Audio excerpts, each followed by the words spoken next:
Welcome back friends. अभी तक हम लोगों ने सीपीयू शेड्यूलर के बारे में देख लिया था। इस वीडियो में हम लोग देखेंगे कि जैसे स्टेट होता है, ठीक है, तो रेडी स्टेट में ढेर सारे प्रोसेस रहते हैं और उन्हें रनिंग स्टेट में भेजना होता है। रनिंग स्टेट में तो हम भेजते कैसे हैं?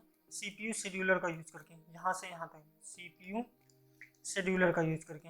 ओके, देखिए तो सीपीयू शेड्यूलर किस बेसिस पे भेजेगा? इसके चार मेन कैटेगरिया होते हैं और इसी बेसिस पे ढेर सारे सीपीयू शेड्यूलर एल्गोरिदम्स होते हैं। तो हम लोग देखेंगे चार कैटेगरीज कौन कौन सी होती हैं। पहली कैटेगरी ये होती है कि मैक्सिमम सीपीयू यूटिलाइजेशन हो। ऐसा ना हो कि हम इस तरह से भेज दें प्रोसेस को कि सीपीयू आइडियल ज़्यादा टाइम तक बैठा रहे, तो इस तरीके से भेजते हैं कि सीपीयू का यूटिलाइजेशन ज़्यादा से ज़्यादा हो। दूसरा, मिनिमम वेट टाइम हो।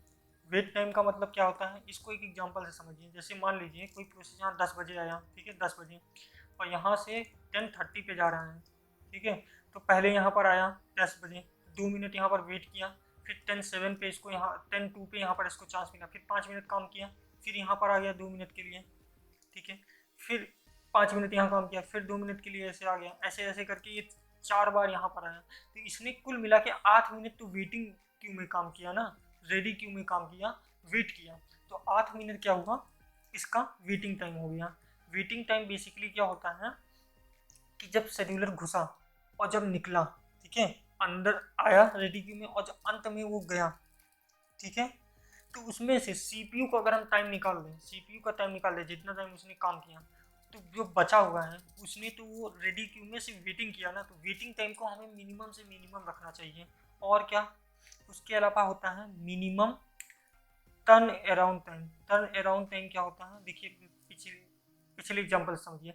ये 10 बजे आया, 10:30 पे गया, तो जब ये घुसता है और जब निकलता है तो ये जो टाइम होता है ये होता है turn around time.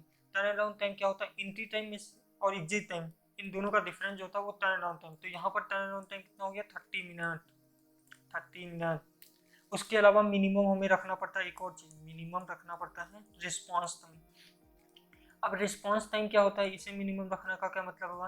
Response time ये होता है कि जब ये अंदर आया तो पहली बार जब ये पाएगा सीपीयू, तो वो टाइम मिनिमम होना चाहिए। जैसे मैंने आपको बताया ये 10 बजे आया, 2 मिनट वेट किया, उसके बाद ये पा गया, तो रिस्पॉन्स टाइम इसका कितना हुआ, सिर्फ 2 मिनट का हुआ, क्योंकि पहली बार सीपीयू कितने देर में पा गया, 2 मिनट में। तो रिस्पॉन्स टाइम, इन तीनों टाइम को हमें कम से कम रखना पड़ता है। इसी बेसिस पे हमारे पास ढेर सारे सीपीयू शेड्यूल एल्गोरिदम होते हैं। पहला होगा फर्स्ट कम फर्स्ट सर्व से हम शुरू करेंगे, नेक्स्ट वीडियो में शुरू करेंगे, लेकिन उससे पहले दो बहुत ज़रूरी जो सारे सीपीयू एल्गोरिदम में आपको फार्मूले याद होने चाहिए वो मैं आपको बता देता हूँ। एक फार्मूला आएगा आपका, आएगा turn around time. Turn around time, ठीक है, इसको निकालने का तरीका ये है कि एग्जिट टाइम जब वो निकला आखिरी में, और अराइवल कितने पे हुआ। अभी मैंने आपको बताया ना कि 10:30 पे निकला, 10 पे आया तो 30 मिनट, ठीक है। दूसरा होगा वेट टाइम, वेटिंग टाइम, ठीक है, ये कितना होगा, इसे कहेंगे टोटल टर्न अराउंड टाइम, कितना टाइम काम किया, minus brush time. Brush time क्या होता है, ब्रश टाइम जिन पे क्या होता है, ब्रश टाइम को कहते हैं, ये जो मैंने यहाँ पर आया तो कितनी देर ये रनिंग स्टेज में रहा उसको ब्रश टाइम कहते हैं। यानी कि सीपीयू कितना देर उस पर काम किया उसको ब्रश टाइम कहते हैं। ब्रश टाइम किसे कहते हैं, सीपीयू के टाइम को, सीपीयू कितने टाइम के लिए एग्जीक्यूशन किया उसको कहते हैं ब्रश टाइम। तो आपको अभी देखिए हर क्वेश्चन में आपको एक दो ही चीज़ पूछेगा, जितना भी एल्गोरिदम होगा सिर्फ दो ही क्वेश्चन आएगा, एवरेज टर्न अराउंड टाइम निकालो, एवरेज वेटिंग टाइम निकालो, एवरेज टर्न अराउंड टाइम निकालो, एवरेज वेटिंग टाइम निकालो। तो हमें हमें हर प्रोसेस का एवरेज टर्न अराउंड टाइम निकालना पड़ेगा, वेटिंग टाइम निकालना पड़ेगा, फिर जितने प्रोसेस है उससे डिवाइड करें। मान लीजिए कहीं पर भी 3 प्रोसेस आ गए तो तीनों प्रोसेस का हम टर्न अराउंड टाइम निकालेंगे, वेटिंग टाइम निकालेंगे, फिर जितना आएगा उसे ऐड कर देंगे टर्न अराउंड टाइम को, उसके बाद 3 से डिवाइड करेंगे, वैसे सारे वेटिंग टाइम को ऐड करेंगे फिर 3 से डिवाइड करेंगे।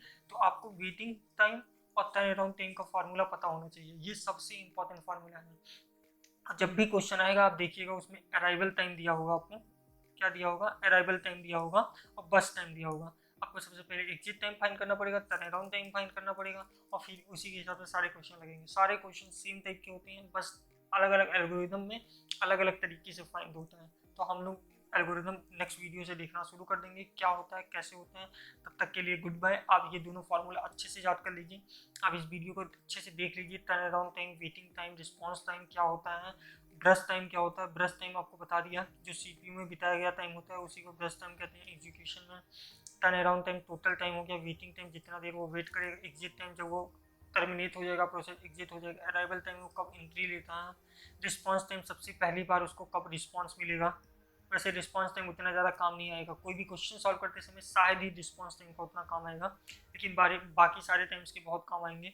और किस बेसिस पे होता है, ये 4 बेसिस मेन क्राइटेरिया होती हैं कि CPU का मैक्सिमम यूटिलाइजेशन हो, वेटिंग टाइम मिनिमम से मिनिमम हो, टर्न अराउंड टाइम मिनिमम से मिनिमम हो, रिस्पॉन्स टाइम मिनिमम से मिनिमम हो। आपको आई होप सब समझ में आ गया होगा कैसे करते हैं। नेक्स्ट वीडियो में हम लोग first come first serve algorithm से शुरुआत करेंगे, और उसमें एक बहुत इंपॉर्टेंट कॉन्सेप्ट होता है जिसे कहते हैं कॉनवॉय इफेक्ट और स्टारवेशन। स्टारवेशन के बारे में शायद मैंने किसी वीडियो में बात किया होगा पहले, अगर नहीं बात किया तो मैं आने वाली video first come and first serve में आपको बहुत अच्छे तरीके से समझा दूंगा।